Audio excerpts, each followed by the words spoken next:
Hey, what's up YouTube? You're watching Ready Set Drone, and today I have the Alpha A85 HD whoop style quad that I'm going to test outside here. It's a little breezy today, but not terrible.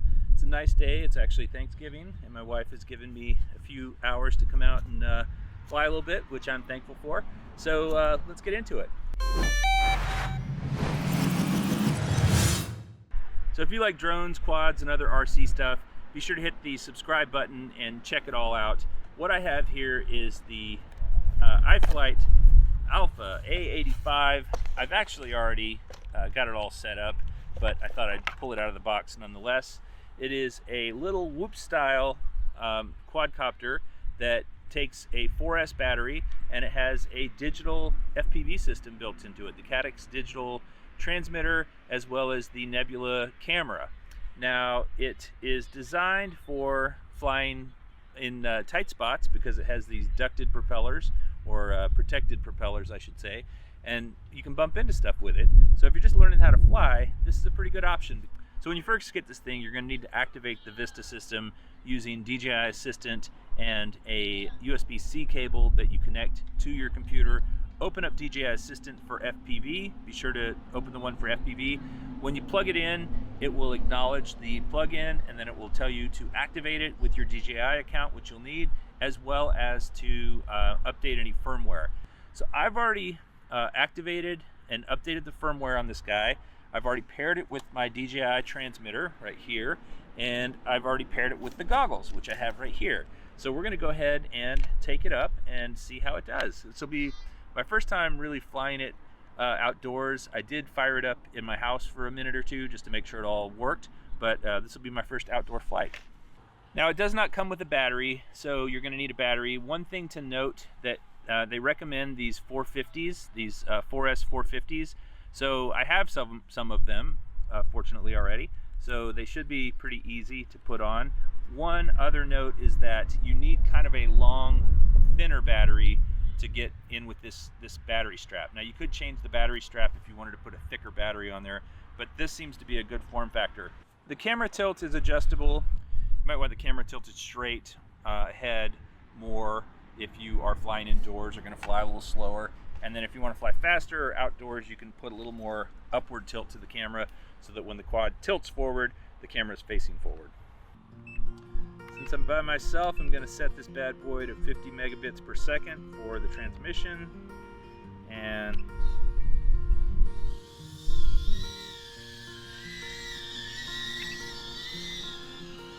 there we go.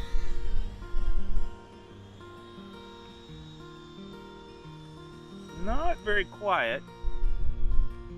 A little bit loud, but that's okay.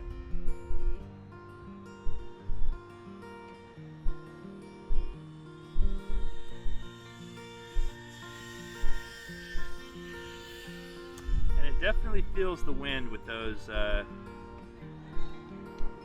prop guards. They make it feel the wind a little bit, but doing okay.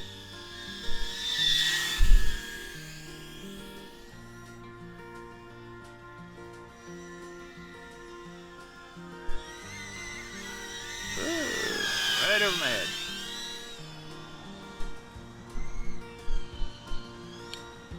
See if I can flip this bad boy. Oh yeah, well, a little bounce there, but did it.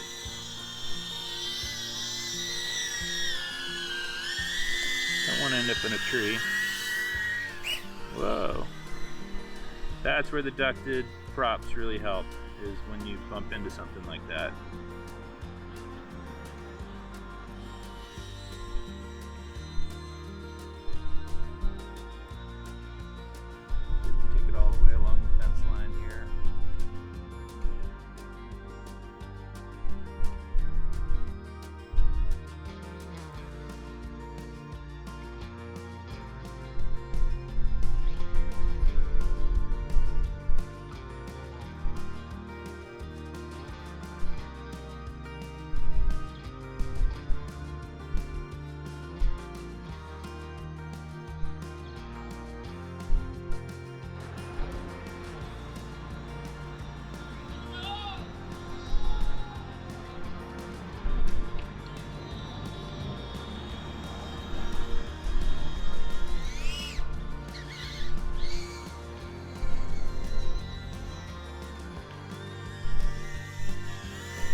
All right, that was a good flight.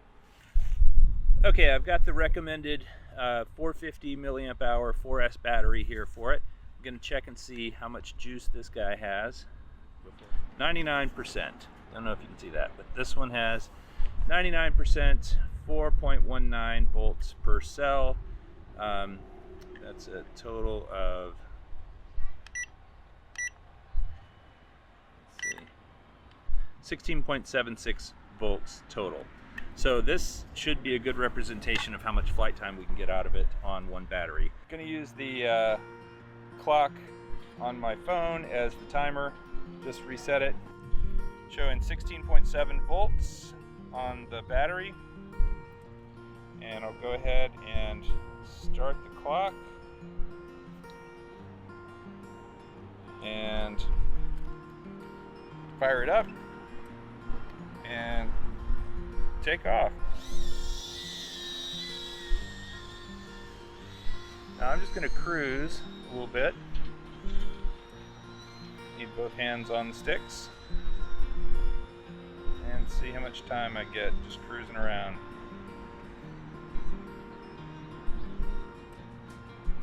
Down the fence line. Just going to kind of stick around here under these trees where it's a bit less windy.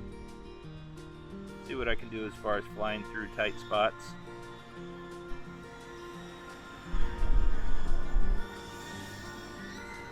Oh, not bad.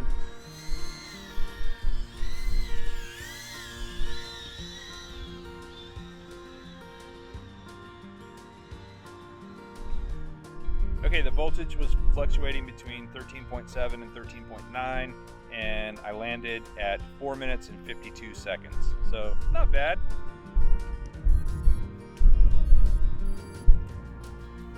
So, try it with a 3S and see how it does.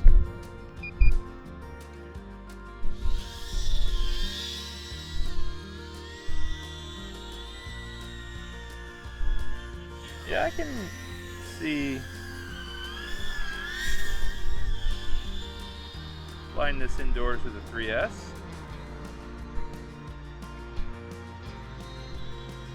Currently in acro mode, but switch it over to stabilized mode.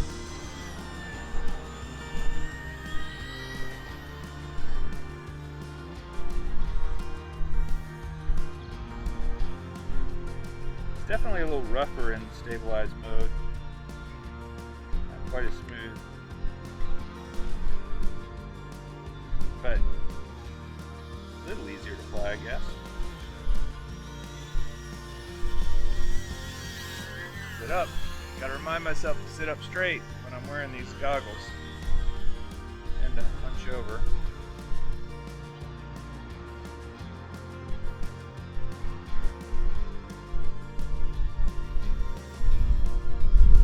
Oh, it's a big breeze.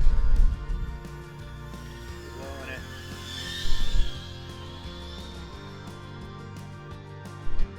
Not keep it so low to the ground.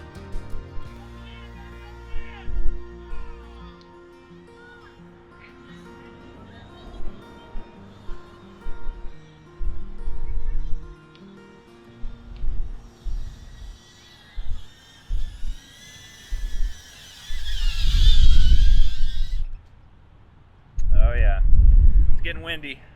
I think there's a storm front blowing through.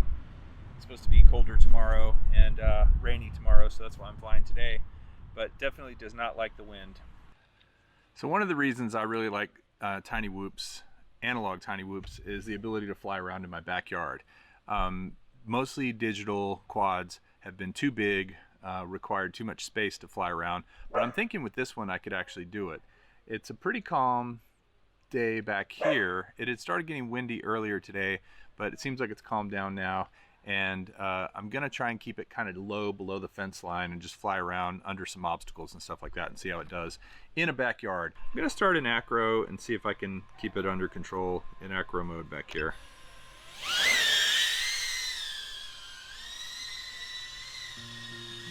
Okay, through the trees. Oh, not too bad. Over the dog, or past the dog. through here,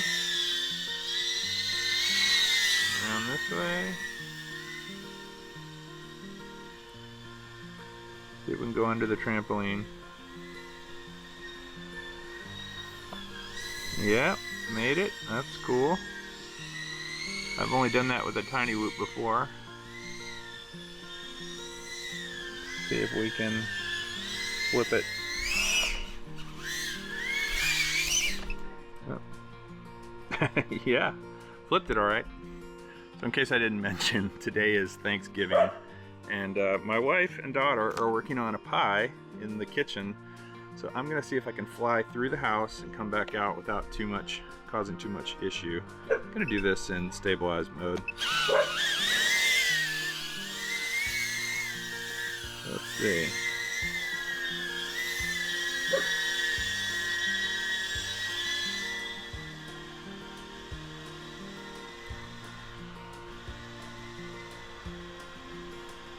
You can see pretty well.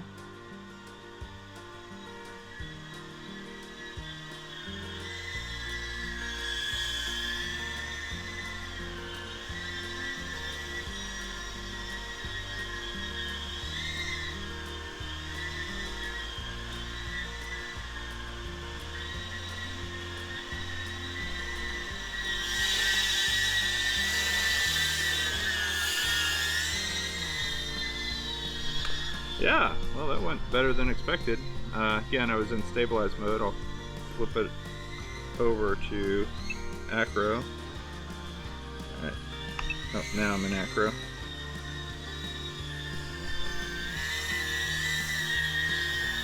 You can still maintain a pretty good slow pace with it even in acro.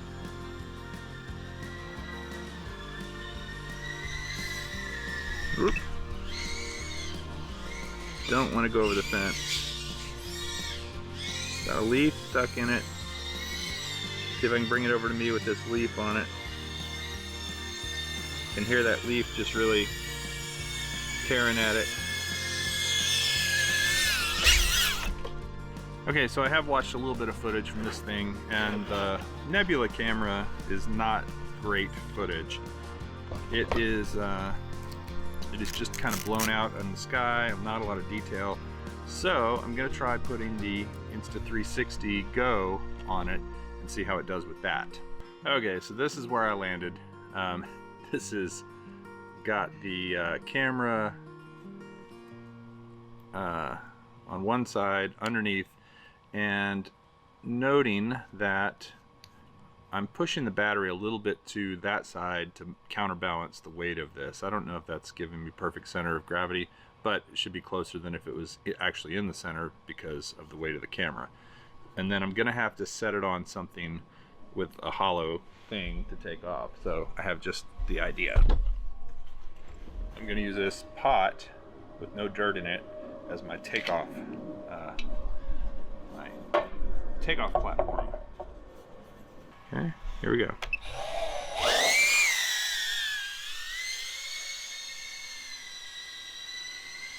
All right. So this is me flying with the Insta360 Go on attached to the quad. Gotta be careful not to bump the ground. Some little crepe myrtle plants there.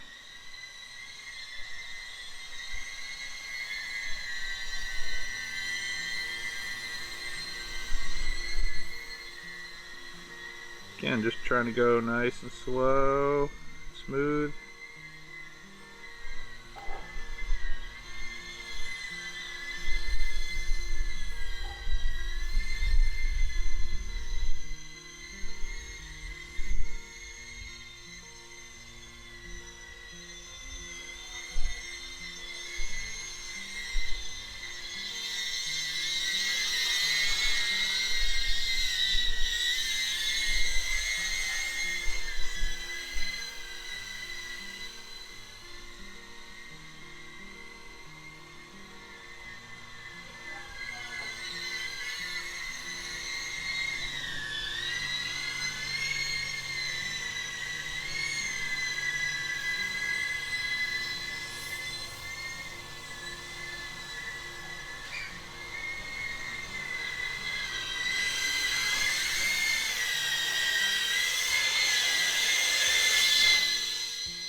Okay, I guess for landing it, go ahead and put it in stabilized mode.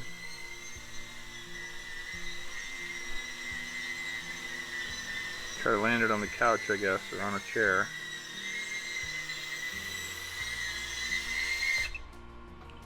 Okay, so overall, the iFlight A85 with the digital Cadix system and the Nebula camera is a pretty good little quad. And when you consider the price, which is pretty inexpensive for this type of thing with a digital FPV system in it, I think it's a great deal. You're not going to do a lot of freestyle tricks with this. It isn't the most aerobatic, but it can take a pretty good beating. I've bumped it up against a few things, trees, ground, some furniture around here, etc.